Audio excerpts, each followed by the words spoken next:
Tell me, what's the creepiest experience you ever had in your life and why you still think about them?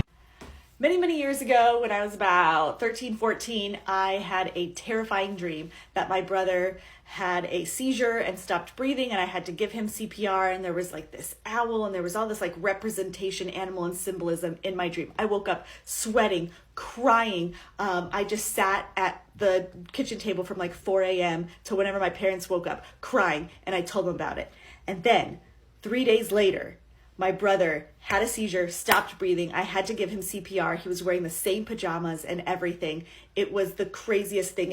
He was laying in the same position. I was standing in the same position towards him, watched him have the seizure. I held him. I picked him up. I noticed he wasn't breathing. I started CPR, and then it's like I went into my dream. It was like I was like right back into my dream, into my body.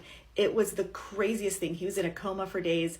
He came out of it. He's fine. He is thriving and a wonderfully healthy person now, but I hesitate to even tell that story because a lot of people wouldn't believe me, but I told my mom days before and it happened.